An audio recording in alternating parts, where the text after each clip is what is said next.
is so sad. Oh. Why is that actually making me emotional? Oh, that's really sad. I knew that had a deep meaning behind it, like I just knew. Oh my god.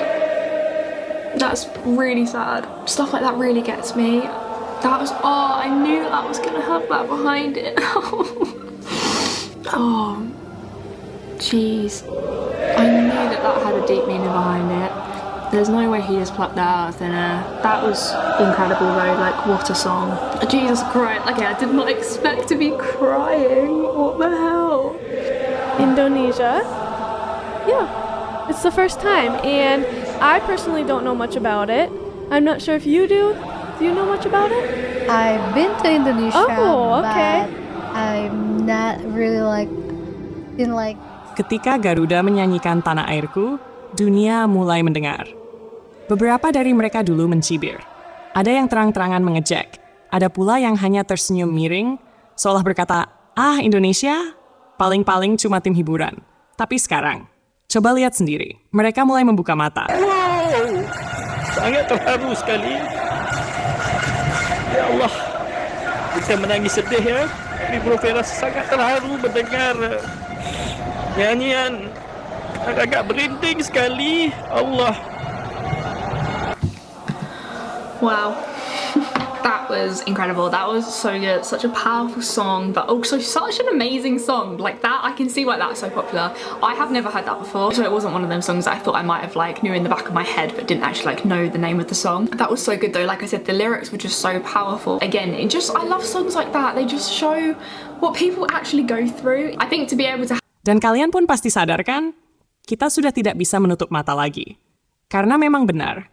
Pernah ada masa di mana nama Indonesia di dunia sepak bola hanya menjadi bayang-bayang, tak dianggap, tak dilirik, bahkan oleh negara-negara yang dulunya pun masih belajar berdiri. Tapi roda berputar. Dan hari ini, Garuda sedang mengepakkan sayapnya lebih tinggi dari sebelumnya. Ada satu kisah menarik yang mungkin bisa bikin bulu kuduk kalian merinding. Seorang bule asal Amerika Serikat, negara yang akan menjadi tuan rumah Piala Dunia 2026, awalnya hanya iseng menonton tayangan ulang pertandingan tim nasional Indonesia lewat media sosial. Penasaran? Mungkin karena viral. Atau karena komentar netizen Indonesia memang susah diabaikan. Ramai, lucu, kadang nyeleneh, tapi penuh cinta. Tapi apa yang terjadi? Justru di luar dugaannya. Saat itu, pertandingan belum dimulai. Kamera menyorot tribun. Lalu, lagu Tanah Airku mulai mengalun pelan, menggema di seluruh stadion. Dinyanyikan oleh puluhan ribu supporter yang memadati Stadion Gelora Bung Karno. Dan suaranya, suara ribuan orang yang bernyanyi dengan sepenuh hati, membuat bule itu menangis. Bukan karena sedih, tapi karena haru. Karena untuk pertama kalinya, ia menyaksikan sendiri betapa sepak bola di negeri ini bukan cuma soal menang atau kalah, tapi tentang identitas, tentang semangat, dan tentang cinta yang begitu dalam kepada tanah kelahiran. Dat kunnen ze natuurlijk weer laten zien als ze de maandelijkse meetmomentjes hebben, hoe ze ervoor staan. En dan zeggen ze aan het einde van het jaar, kijk eens hoe we gegroeid zijn op social media. Nou, die indruk had ik echt. Want dat is echt niet normaal, hè. Want ik zag dat die Tom Haaien heeft nu een tanto quello che è anche un po' la. Dan ternyata bukan cuma bule itu yang merasakannya. Para pemain keturunan yang kini membela Garuda pun turut merasakan hal yang sama. Mereka yang lahir di Belanda, tumbuh di Inggris, atau besar di Jerman. Kini, hati mereka telah tertambat kepada negeri yang bernama Indonesia. Beberapa dari mereka bahkan kerap menyaksikan ulang momen-momen euforia supporter di GBK. Bukan sekali, tapi berkali-kali. Karena di sanalah, mereka merasa benar-benar pulang. Lihatlah nama-nama seperti Justin Hubner, Calvin Verdong, Ole Romeni, dan lainnya. Kini, mereka bahu-membahu membawa nama Indonesia di panggung besar. Such a big country, so it goes so fast. So it was like slightly reaching around the pit, and then it really blew up after I visited there, just to see the teammates, the whole atmosphere. And I came back with. Was de verrassing. Hij heeft de beslissing heeft hij zelf genomen. En ik zag hem niet aankomen, heel eerlijk. Ik zag hem helemaal niet aankomen. Ik had hem vader, ik had papa wel gehoord. Yes, this whole experience made me extremely proud of representing Indonesia. the fans before, during and after the match is something amazing, and I will be forever grateful for that, and it's memories that will always stick to my heart.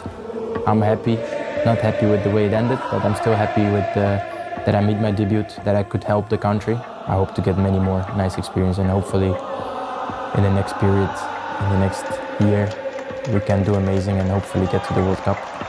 It's crazy that I say it, to go to a World Cup with Indonesia. Kualifikasi Piala Dunia 2026. Saat ini, mereka sedang berkumpul dan berlatih di Bali. Bukan cuma untuk mengasah teknik, tapi juga membangun chemistry, kekeluargaan, dan rasa memiliki terhadap lambang Garuda di dada. Latihan digelar selama sepekan di Bali United Training Center, Sukawati, Kabupaten Gianyar, dimulai sejak hari Senin, menjelang laga besar melawan Tiongkok pada tanggal 5 Juni dan Jepang pada tanggal 10 Juni. Sebanyak 32 pemain dipanggil oleh pelatih anyar, Patrick Kluivert. Pelatih asal Belanda itu bilang, "Saya rasa suasananya sangat luar biasa. Lapangannya juga sangat bagus. Tapi yang paling penting bagi saya adalah udara yang segar." Dari 32 nama itu, 5 pemain lama kembali masuk ke dalam skuad. Reza Arya dari PSM Makassar, Yaakob Sayuri dan Yanse Sayuri dari Malut United, Stefano Lillipali dari Borneo FC, serta Asnawi Mangkualam dari Port FC di Thailand. Ada juga kabar gembira. Miss Hilgers dan Egy Maulana Fikri, yang sebelumnya gagal bergabung karena cedera, kini sudah bisa kembali. Sekarang, mari kita bicara soal misi penting. 3 poin saat menjamu Tiongkok adalah harga mati bagi timnas Indonesia. Laga ini akan digelar di Stadion Utama Gelora Bung Karno, disaksikan puluhan ribu pendukung yang siap menyanyikan Tanah Airku sepenuh dada. Bukan hanya soal balas dendam atas kekalahan 1-2 di Qingdao 7 bulan lalu, tapi juga menjadi kunci penting untuk membuka pintu menuju putaran keempat kualifikasi. Saat ini Indonesia mengoleksi 9 poin dan menempati peringkat keempat. Jika bisa mengalahkan Tiongkok, maka poin Indonesia akan menjadi 12. Dan itu membuka peluang besar untuk lolos ke babak selanjutnya. Indonesia kini ungguin 3 akibat Bahrain dan Tiongkok, yang berada di posisi kelima dan keenam. Kalau skenario sederhana terjadi, Indonesia menang atas Tiongkok dan Bahrain sapu bersih 2 laga terakhir. Keduanya akan memiliki poin yang sama, 12. Dalam situasi ini, penentu kelolosan akan bergantung pada selisih gol, jumlah gol yang dicetak, dan hasil head-to-head. Saat ini Indonesia punya selisih gol -6, dengan 8 gol masuk dan 14 kebobolan. Sedangkan Bahrain lebih buruk, -8 dengan hanya 5 gol dan sudah kebobolan 13 kali. Artinya, Indonesia masih di atas angin. Tentu ada skenario terbaik. Indonesia bisa memastikan tiket ke putaran keempat lebih awal, jika menang atas Tiongkok dan Bahrain, gagal menang melawan Arab Saudi. Melihat performa terkini, Indonesia menang 2 kali dalam 3 laga terakhir. Sementara Tiongkok justru selalu menelan kekalahan. Tapi Patrick Kluivert tetap realistis. Ia bilang begini, "Mereka tim yang bagus, kami tidak meremehkan lawan. Tapi saya pelatih, saya fokus pada tim saya. Bagaimana kami bisa mengecoh lawan? Karena pada akhirnya, kekuatan tim saya adalah yang paling penting." Pak Erik, happy birthday to you. The staff and the players. Our gift to you will be the 3 points against China. Jadi, teman-teman pendengar, apakah kalian siap menyambut sejarah? Apakah kalian siap kembali membuat dunia menangis haru saat tanah airku kembali bergema? Karena ini bukan cuma soal sepak bola. Ini soal tanah yang kita pijak dan bendera yang kita jaga bersama. Kita mungkin tak punya segalanya, tapi kita punya semangat yang tak bisa dibeli siapapun. Dan selama Garuda masih berkibar, kita akan terus bernyanyi. Na de wedstrijd, bijvoorbeeld voor de wedstrijd, dan zingen we het volkslied. En na de wedstrijd... Volle borst? Ja, echt heel hard. En dan na de wedstrijd zingen we een lied dat heet Tanah Airku. En dat betekent Indonesië, my homeland. En het is zo mooi. Je moet er echt een keertje langskomen. En het hele stadion, alle lichten gaan uit. En iedereen doet zijn lichtjes. En het geluid wat je hoort is gewoon... Iedereen zingt in het stadion? Ja, iedereen zingt het uit volle borst mee. En vervolgens doen wij een rondje langs beide harde kernen. Want beide kanten hebben een harde kern. Ja, hoe speciaal is dat? Kan je het al meezingen? Ik kan het niet meezingen. meezingen. En hij moet er straks meezingen, toch? Ja, hij kan je toch meezingen? Ja. We gaan het even checken, we hebben de beelden.